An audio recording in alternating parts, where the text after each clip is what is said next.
Assalamualaikum warahmatullahi wabarakatuh. Selamat datang di video pembahasan mengenai analisis permasalahan dan pengambilan keputusan dalam organisasi Palang Merah Indonesia. Video ini diambil untuk memenuhi ujian akhir semester dari mata kuliah Teknik Pengambilan Keputusan yang diampu oleh Ibu Melasandra SEMM. Baik, sebelum masuk ke pembahasan, sebelumnya perkenalkan, saya dari kelompok 5. Saya Isohifatul Latifah, selaku moderator sekaligus pemateri. Juga ada rekan-rekan saya, ada Raisa Nurhayu, dan ada Rabiatul Saniyah sebagai pemateri. Organisasi PMI atau Palang Merah Indonesia ini merupakan organisasi kemanusiaan yang memiliki peran vital dalam membantu korban bencana, menyediakan layanan donor darah, serta edukasi masyarakat terkait kesehatan dan keselamatan. Nah, sebagai organisasi yang mengandalkan relawan, keberhasilan operasional PMI ini sangat dipengaruhi oleh ketersediaan dan kesiapan para relawannya. Nah, jadi pada tugas kali ini, kelompok kami memilih organisasi PMI, Palang Merah Indonesia yang ada di Cicurug, Sukabumi. Nah, hasil dari analisis kami terhadap organisasi PMI yang ada di Cicurug, yaitu yang pertama ada mengenai profil singkat PMI secara umum, yang kedua ada permasalahan yang dihadapi oleh PMI, yang ketiga ada alternatif solusi, dan yang keempat ada model permasalahan, dan yang terakhir yaitu ada teknik pengambilan keputusan. Nah, selanjutnya di sini ada profil singkat organisasi PMI. PMI ini didirikan pada tahun 1945 sebagai bagian dari gerakan Palang Merah dan Bulan Sabit Merah Internasional.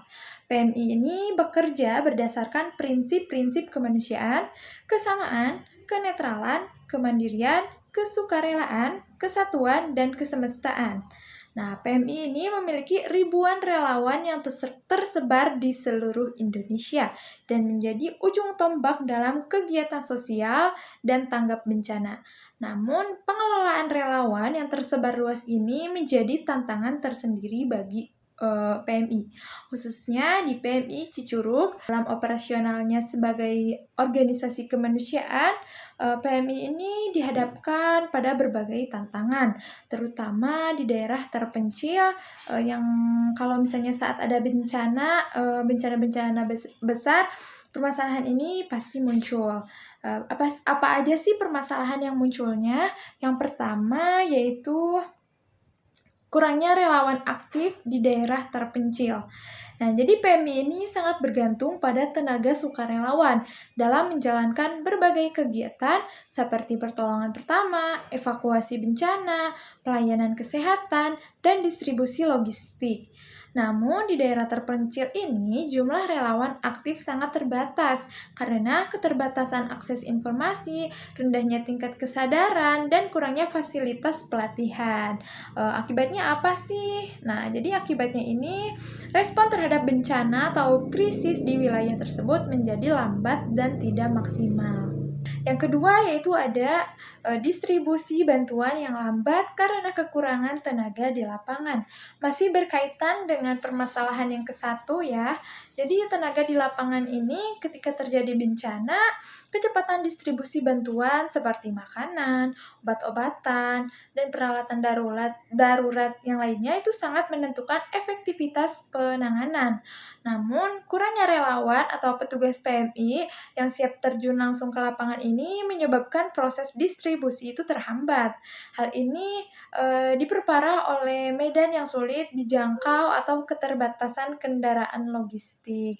Yang ketiga, yaitu ada kendala komunikasi dan koordinasi antar wilayah. Jadi PMI ini memiliki struktur organisasi yang tersebar dari pusat hingga cabang daerah. Dalam situasi darurat, kondisi antar wilayah menjadi sangat penting. Namun seringkali terjadi kendala teknis seperti tidak stabilnya jaringan komunikasi, keterlambatan laporan dari lapangan, dan kurangnya sistem informasi terpadu. Akibatnya, keputusan strategis menjadi tertunda dan bantuan tidak tersalurkan secara efisien. Untuk selanjutnya, saya akan melanjutkan materi tentang alternatif solusi. Untuk mengatasi permasalahan-permasalahan, PMI perlu menerapkan strategi dan inovasi yang bersifat adaptif dan terukur. Beberapa alternatif solusi yang dapat dipertimbangkan yaitu yang pertama ada pelatihan daring bagi relawan baru secara berkala. Penyelenggaraan pelatihan berbasis online atau daring akan membuka akses pelatihan bagi masyarakat di daerah terpencil. Materi pelatihan dapat meliputi dasar-dasar pertolongan pertama, manajemen bencana, logistik darurat, dan komunikasi krisis. Dengan model daring, pelatihan dapat dilakukan secara fleksibel dan berkelanjutan, sehingga meningkatkan jumlah dan kesiapan relawan. Lalu yang kedua adalah kemitraan dengan komunikasi lokal sebagai relawan cadangan. PMI dapat membentuk kerjasama dengan organisasi lokal seperti Karang Taruna, kelompok pemuda, atau komunitas sosial sebagai relawan cadangan. Pendekatan ini memperkuat keberadaan PMI di akar rumput dan memastikan adanya sumber daya manusia yang siap siaga saat terjadi bencana. Komunikasi lokal juga lebih memahami kondisi wilayahnya sehingga dapat mempercepat respon. Lalu yang ketiga, memberikan insentif atau penghargaan untuk meningkatkan motivasi relawan. Relawan seringkali bekerja tanpa bayaran, namun penghargaan simbolik seperti sertifikat, pelatihan lanjutan, beasiswa, dan pengakuan publik bisa menjadi motivasi tambahan. Pemberian insentif yang tepat sasaran dapat meningkatkan loyalitas dan keterlibatan aktif para relawan, terutama di daerah dengan intensitas bencana tinggi. Yang keempat yaitu pengembangan aplikasi manajemen relawan.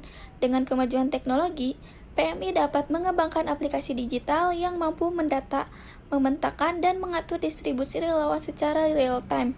Aplikasi ini bisa menyediakan informasi lokasi relawan aktif, jumlah tenaga yang tersedia di wilayah tertentu, kebutuhan logistik, hingga status tugas. Dengan sistem ini, pengambilan keputusan menjadi lebih cepat dan berbasis dasar yang akurat. Materi selanjutnya yaitu model permasalahan. Permasalahan yang dihadapi oleh PMI utamanya termasuk dalam kategori manajemen sumber daya manusia, khususnya terkait dengan penyebaran, jumlah, dan kesiapan relawan, terutama di daerah terpencil dan rawan bencana. Model ini mencerminkan permasalahan operasional strategis yang berdampak langsung pada kecepatan dan efektivitas layanan ke manusia. Oleh karena itu, penanganan membutuhkan kebijakan manajerial yang tepat seperti reformasi sistem perekrutan, pelatihan, serta digitalisasi manajemen relawan. Dengan kata lain, masalah ini bukan hanya teknis di lapangan, tetapi berkaitan erat dengan perencanaan strategis, pengelolaan sumber daya manusia, dan pengembangan keputusan jangka panjang dalam organisasi PMI. Baik, selanjutnya yaitu ada teknik pengambilan keputusan. Yang di dalamnya itu yang pertama ada analisis SWOT. Jadi analisis SWOT itu digunakan untuk mengevaluasi kekuatan dan kelemahan internal organisasi, serta peluang dan ancaman dari lingkungan eksternal. Kemudian saya akan menjelaskan hasil analisis SWOT terhadap situasi dan kapasitas PMI atau Palang Merah Indonesia. Yang pertama yaitu strength atau kekuatan. Jadi PMI itu memiliki jaringan organisasi yang luas dari pusat hingga daerah, kemudian reputasi baik sebagai lembaga kemanusiaan yang netral dan independen, kemudian dukungan masyarakat yang tinggi terutama dalam penggalangan donasi dan perekrutan relawan. Yang kedua yaitu weaknesses atau kelemahan. Jadi salah satu kelemahan utama adalah kurangnya sumber daya manusia atau SDM yang terlihat di daerah terpencil. Kemudian hal ini tuh menyebabkan lambatnya respon dan distribusi bantuan saat terjadi bencana. Kemudian yang ketiga yaitu opportunities atau peluang. Jadi perkembangan teknologi digital memberikan peluang untuk pelatihan daring, pengelolaan data relawan, dan sistem komunikasi terpadu. Selain itu, terbuka peluang kerjasama dengan komunitas lokal dan sektor swasta untuk memperluas jangkauan pelayanan. Selanjutnya yang terakhir ada threats atau ancaman. Jadi PMI itu beroperasi dalam lingkungan yang tidak dapat diprediksi, seperti bencana alam yang mendadak dan krisis kemanusiaan. Selain itu, keterbatasan logistik dan ketergantungan pada donasi juga menjadi tantangan signifikan. Jadi kesimpulan dari analisis SWOT itu bahwa PMI itu perlu memanfaatkan kekuatan dan peluang yang dimiliki untuk mengatasi kelemahan internal dan meminimalkan dampak ancaman eksternal. Misalnya dengan memanfaatkan teknologi digital itu sebagai peluang dan untuk memperkuat pelatihan SDM dan untuk mengatasi kelemahannya. Selanjutnya yaitu ada decision tree atau pohon keputusan. Jadi, teknik ini digunakan untuk memetakan setiap alternatif solusi yang tersedia dan menganalisis konsekuensi dari setiap pilihan. Kemudian, decision tree ini membantu pengambilan keputusan, memahami hasil jangka pendek dan jangka panjang dari setiap alternatif. Selanjutnya yaitu contoh penerapan dalam konteks organisasi PMI atau Palang Merah Indonesia. Alternatif yang pertama yaitu pelatihan daring. Konsekuensinya itu yang pertama, biaya pelaksanaan relatif rendah. Yang kedua, jangkauan peserta lebih luas, dapat diakses dari seluruh Indonesia. Kemudian yang ketiga, meningkatkan efektivitas pembekalan relawan. Kemudian resikonya itu yang pertama, keterbatasan akses internet di daerah terpencil. Yang kedua, kualitas pelatihan bisa kurang optimal tanpa praktik langsung. Kemudian alternatif yang kedua yaitu kemitraan dengan komunitas lokal. Konsekuensinya itu yang pertama, tingkat partisipasi masyarakat lokal lebih tinggi. Yang kedua, relawan cadangan tersedia secara cepat di lokasi bencana. Kemudian resikonya itu yang pertama, koordinasi lebih kompleks. Yang kedua, perlu waktu untuk membangun kepercayaan dan integrasi dengan sistem PMI. Dan yang ketiga, dengan menggunakan decision tree, PMI dapat membandingkan semua alternatif berdasarkan hasil yang diharapkan dan resiko yang ditimbulkan. Kemudian keputusan yang diambil lebih terukur dan dapat dipertanggungjawabkan. Oke, bisa diambil kesimpulan dari presentasi kelompok kami, yaitu PMI menghadapi permasalahan kurangnya relawan aktif di daerah terpencil yang terdampak pada lambatnya penanganan bencana. Berbagai solusi seperti pelatihan daring, kemitraan lokal, dan sistem digital dapat diterapkan untuk meningkatkan keterlibatan relawan di daerah Curug Sukabumi. Nah, permasalahan ini termasuk ke dalam model permasalahan manajemen SDM. Teknik keputusan yang tepat untuk diterapkan dalam konteks ini adalah analisis SWOT untuk mengevaluasi kekuatan, kelemahan, peluang, dan ancaman yang dihadapi PMI, serta decision tree untuk membantu menentukan pilihan solusi yang paling efektif dan efisien.